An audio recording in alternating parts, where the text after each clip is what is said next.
Lieutenant Marcus Webb had been a scout pilot for the Terran exploration fleet for 6 years before his ship malfunctioned. Over the uncharted planet of Veronine, the small reconnaissance vessel spiraled through crimson clouds, alarms shrieking as the hull temperature spiked beyond safety margins. Marcus gripped the controls with white knuckles, fighting against gravitational forces that threatened to tear the craft apart. When the ship finally crashed into a dense purple forest, he barely managed to activate the emergency stasis field before impact knocked him unconscious. He awoke to find his vessel destroyed beyond any hope of repair. The communication array shattered into countless fragments. The distress beacon flickered weakly before dying completely. Marcus stood among the wreckage, taking inventory of his supplies with growing concern. 3 weeks of rations, a basic survival kit, 1 functioning plasma pistol with limited charge, and his standard-issue medical pack. The realization settled over him like a heavy blanket. Rescue would take months at minimum, possibly years. Assuming anyone even detected his beacon before it failed, the forest surrounding him pulsed with alien life. Towering trees with bark that shimmered between violet and silver stretched toward a sky painted in shades of orange and pink. Strange creatures with too many legs skittered through the undergrowth, their chittering calls echoing through the humid air. Marcus activated his environmental scanner, relieved to find the atmosphere breathable, though the oxygen content ran slightly higher than Earth's standard. On his 3rd day of cautious exploration, they found him. Marcus had been attempting to construct a more permanent shelter when he heard the rustling. He spun, plasma pistol raised, to find himself surrounded by 24 figures emerging from the forest shadows. His breath caught in his throat. They were humanoid, standing roughly his height, but there the similarity ended. Their skin ranged from deep azure to pale lavender, marked with intricate patterns that seemed to shift and flow like living tattoos. Each possessed 4 arms, long, elegant limbs that moved with predatory grace. Their faces held an otherworldly beauty, with large eyes that reflected light like polished gems and features that seemed sculpted by an artist obsessed with symmetry and aesthetic perfection. The leader stepped forward, her skin the color of twilight, adorned with what appeared to be bone jewelry and woven plaid fibers. She spoke in a melodic language that his translator struggled to process, producing only garbled fragments. Marcus lowered his weapon slowly, recognizing that any show of aggression would be suicide.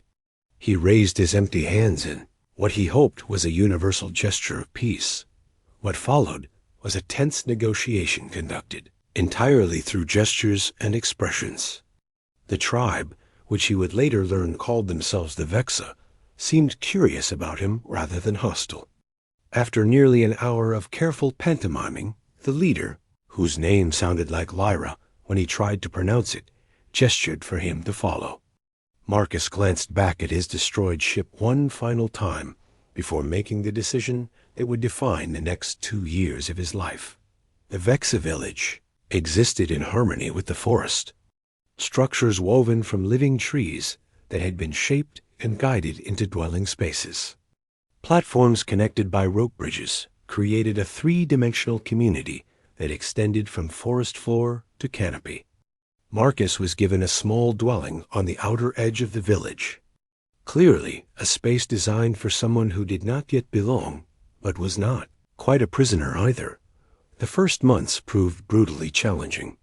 The language barrier created constant frustration. Marcus would point at objects, repeat their human names, and attempt to learn the Vexa equivalents. Lyra assigned a young warrior named Kira to help him adjust. She possessed 4 arms like all Vexa, each limb decorated with intricate scarification that marked her achievements. Her patience with his stumbling attempts at communication surprised him. She would demonstrate actions slowly, speak words clearly, and laugh without cruelty when he made mistakes. Food presented another obstacle. The Vexa diet consisted primarily of fruits, fungi, and occasional hunted game that bore little resemblance to Earth animals. Marcus experienced several bouts of severe digestive distress before his system adapted. His medical pack contained broad-spectrum supplements that likely saved his life during those early weeks. He learned which purple mushrooms were safe and which would induce hallucinations that lasted for days. He discovered that the six-legged creatures the Vexa roasted over fires tasted surprisingly similar to chicken. Though the texture remained disturbingly crunchy. As his grasp of the language improved, Marcus began to understand the Vexa culture. They were not primitive as he had initially assumed. Their society functioned on complex social hierarchies based on demonstrated skill rather than birthright. Warriors earned status through hunts and defense of the territory. Crafters gained respect through the quality of their work. Elders advised based on accumulated wisdom. The tribe moved through the forest on seasonal cycles, following game migrations and fruit harvests that Marcus gradually learned to predict. The Vexa found his human limitations both amusing and concerning. His two arms seemed like a disability to them, and they would often assist him with tasks that required multiple simultaneous actions. His inability to climb as swiftly or leap between platforms as confidently marked him as clumsy. Yet they also discovered his advantages. Human endurance exceeded theirs over long distances. His problem-solving approached challenges from angles they never considered. When a particularly vicious predator threatened the village, Marcus improvised explosive traps using components from his survival kit that drove the creature away without requiring direct combat. This victory earned him genuine respect. Lyra granted him fuller status within the tribe, though never quite full membership. He was the strange one, the sky fallen, the creature from beyond the clouds, who spoke with an odd accent and possessed mysterious tools they could not replicate. Romance within the tribe proved complicated. Several Vexa women expressed interest in him, fascinated by his differences. A hunter named Vela, whose skin glowed pale blue in moonlight, would bring him choice portions from her kills. A crafter named Nira created clothing adapted to his two-armed form and would find excuses to take measurements with her 4 hands. Marcus treaded carefully, aware that accepting such attentions without a standing, their cultural implications could create conflicts. He could not predict. He devoted himself instead to making contributions that would justify his continued presence. He taught them basic metalworking principles using techniques he remembered from survival training, helping them create stronger tools and weapons. He introduced concepts of leverage and mechanical advantage that improved their construction methods. He shared stories of Earth during long nights around communal fires, describing oceans and snow and cities that stretched toward the sky. Concepts so foreign to the Vexa that many assumed he was sharing mythology rather than history. The seasons cycled. Marcus kept a careful count of days scratched into a piece of salvaged hull plating. His beard grew long and wild. His clothing, despite Nira's repairs, began to deteriorate beyond salvage. He wore Vexa garments now, adapted for his form. His skin darkened under the orange sun, marked with scars from hunts and accidents and the general wear of life without modern medicine. He learned to fight with Visa weapons, though his two arms put him at a disadvantage against opponents who could attack and defend simultaneously from multiple angles. Kira trained him patiently, her forearms moving in patterns he struggled to follow. Slowly, painfully, he developed a style that used human unpredictability to compensate for his physical limitations. He would never be their equal in combat, but he became competent enough to contribute during hunts and defend himself against forest predators. The second year brought a subtle shift in his status. The Vexa no longer treated him as a temporary curiosity.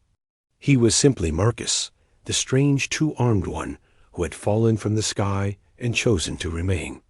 Children who had been infants when he arrived now spoke to him in clear sentences, asking him to tell stories of the stars. Elders consulted him when problems required unconventional solutions. He found himself part of the community in ways he had not anticipated.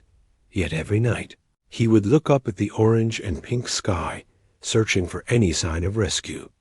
His emergency beacon had died long ago. Any search would have focused on his projected flight path, which had been thrown wildly off course by the malfunction.